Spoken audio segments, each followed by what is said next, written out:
one last thing we have to get our head around to study organic chemistry, and that is what we call functional groups. As I mentioned in a previous slide, we have many more, 3 times more compounds derived of carbon, organic compounds, that we have of all the other atoms of the periodic table put together. That's millions of compounds. It's impossible to study them one by one. Even in families, it's difficult. So what we look at when we are talking about organic compounds is we look at functional groups. And those are a group of atoms that appear over and over again in different organic compounds. So there are a particular group of atoms arranged in a particular way that you can identify. When you look at different molecules, you can identify where you have found them. For example, if I look at these 2 molecules, I've got histidine on the left, it's an amino acid, epinephrine hormone on the right. Let's look at some of the things. For example, histidine has a particular range of atoms, carbon with a double bond with an oxygen, and a bond with another oxygen and a hydrogen, and we call that a carboxylic acid group or a carboxyl group. And as the name indicates, carboxylic acid, that's going to be an acid. So by knowing the name of that group and knowing that it's an acid, I know that that compound can behave like an acid. Another functional group that I can spot here is the nitrogen with single bonds. And there's another nitrogen here, and that's a nitrogen again with single bonds to carbons and hydrogens. We call that an amino group, and that's an amine. And amines are basic, so immediately I spot that histidine has an amino group. It can behave like a base. It has a carboxylic acid group. It can behave like an acid. And if I compare it with epinephrine, it has an amino group. It has the nitrogen with single bonds there, so it can behave like a base. But it doesn't have a carboxylic acid group. It doesn't have that acid, so it will not, first instance, I would not expect that compound to behave as an acid. Another thing, I can spot another amino group here, for example. Another thing I can spot is that carbon single bond to an OH, that's called a hydroxyl group. Those are alcohol, and there are quite a few of them. And I know that, if I know about organic chemistry, I know that alcohols, hydroxyl groups, tend to help dissolve compounds in water. So the more hydroxyl groups the molecule has, the more soluble my compound is going to be. And that hormone epinephrine has 3, but that fares quite well with the idea that it might be soluble in water. And then I have this structure here, these 6 carbons making a hexane with an alternated double bonds. That's a benzene ring. And if I know about organic chemistry, I know that benzene rings are very stable, so that's good for my hormone. It sounds like it's going to be a very stable molecule, and it's not very soluble in water. It's not soluble in water at all, and that kind of cast a doubt. On one hand, I have all these OHs that can make my molecule soluble in water. On the other hand, I've got this benzene ring that typically does not make a molecule soluble in water. So then I will have to think, will it be soluble or not? So the point I'm trying to make is that you don't have to study each compound separately, the millions of them. You can just look at the functional groups that make that compound. And if you know enough about the different functional groups, and we are going to study them over the next few videos, then you can make some educated guesses as to how that molecule is going to behave.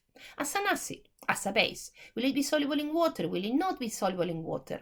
And that sort of things help you, take certain decisions about what that molecule or that compound might be good for, and whether it's going to do whatever you want it to do. The reason why you have designed it, let's say you are designing a new drug, you will want it to be soluble in maybe in the bloodstream. So what are you going to do for that? You will want it to be very stable. What sort of functional groups will you need to add for that? You might want it to cross the cell membrane. What sort of functional groups will you need for that? So we can use our knowledge of functional groups to make educated guesses about the molecules organic molecules, compounds that we come across, or to design our own organic compounds, whichever characteristics we think are more important. These are some of the key functional groups that we are going to study. Either because they are fundamental, like for example hydrocarbons, or because they are most widely represented in biological systems. They are not the only functional groups that there are quite a few others, but these are some of the fundamental ones. So starting from the top, you have what we call hydrocarbons, alkyl halides, and aromatic compounds. Hydrocarbons are made only of carbon and hydrogen. So as hydrocarbons, you've got alkanes, when you only have carbon-carbon single bonds. You can have alkenes when you have at least one carbon-carbon double bonds, or you can have alkynes. And an alkyne is when you have at least one carbon-carbon triple bond. And then when you can have what we call halocarbons. And halocarbons, similar to hydrocarbons, are made of carbon and hydrogen. Well, halocarbons are made of carbon and at least one halogen, fluorine, chlorine, bromine, or iodine. So, and you can have haloalkanes if you only have single bonds, haloalkenes if you have at least one double bond between two carbons, and haloalkynes if you have at least one triple bond between two carbons. Again, in terms of having only carbon and hydrogen, you can have what we call aromatic compounds, and that is a very specific type of alkenes, of carbon-carbon double bonds, and it's when you have this structure, 6 carbons making a hexane, and you have 3 alternated double bonds in between those carbons. So it will look something like this. The simplest one you can have is benzene, that has 6 carbons and 6 hydrogens. And the reason why represented in a circle like I've got here is because those double bonds are what we call delocalized. They are not in specific places in between those carbons. They are shared. All those electrons are shared among those 6 carbons. So sort of the double bonds are kind of resonating, rotating, moving in between those carbons, always in a sort of alternated way.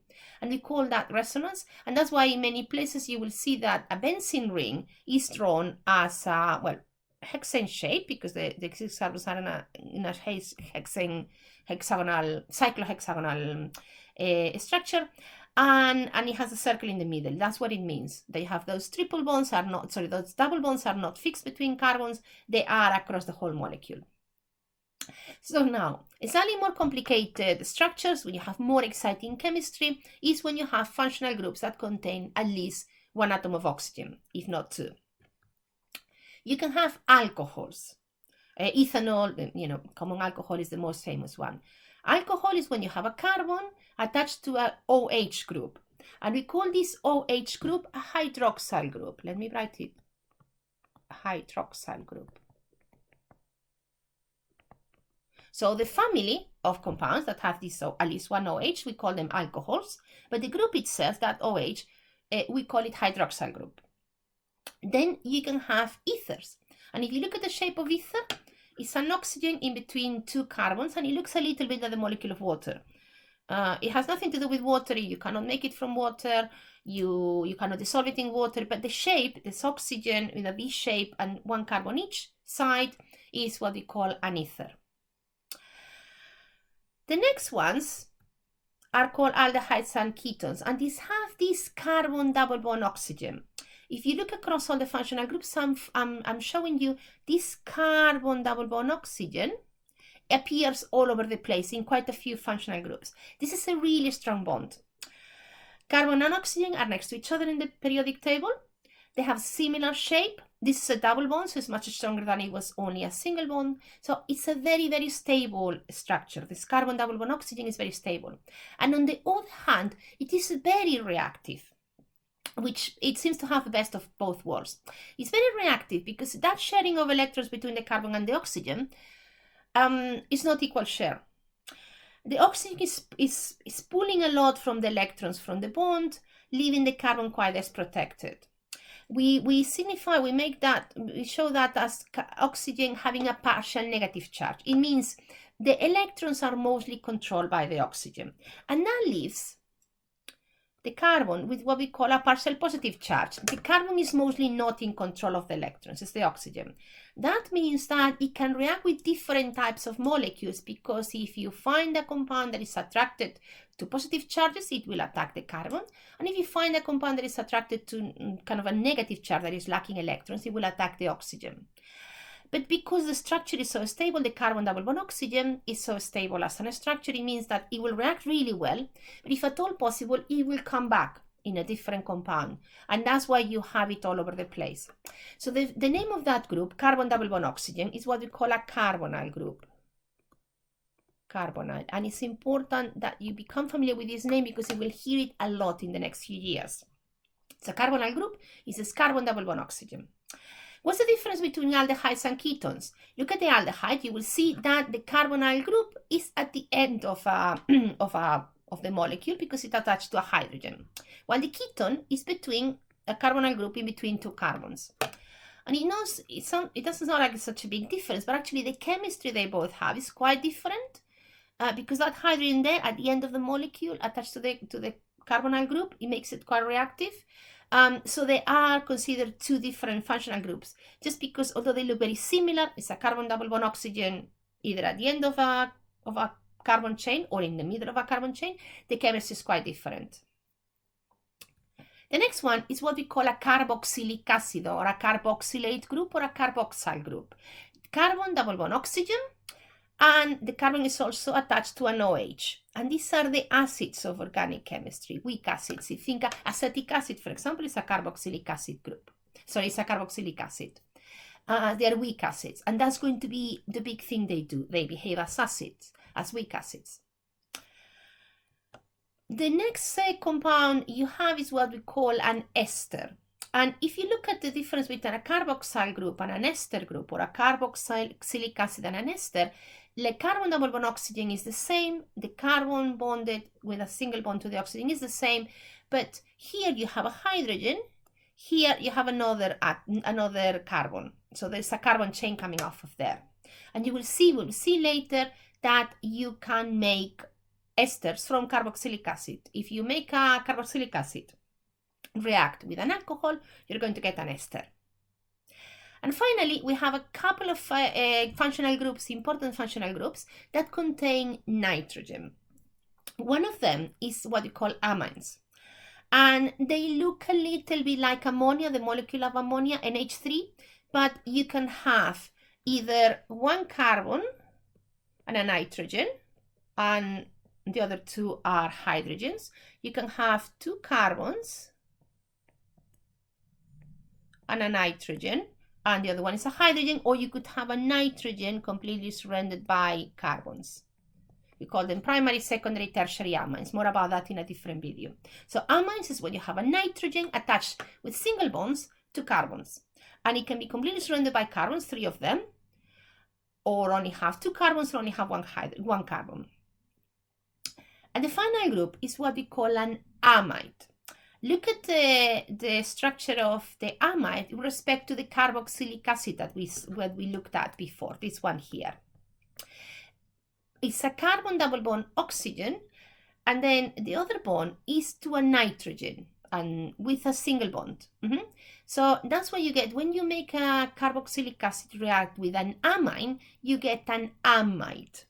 And this bond, you might recognize this carbon double bond oxygen with a single bond to a nitrogen, because in biology we call that a peptide bond. So that's what keeps amino acid chains together. That's what keep the primary structure of proteins together, that amide bond.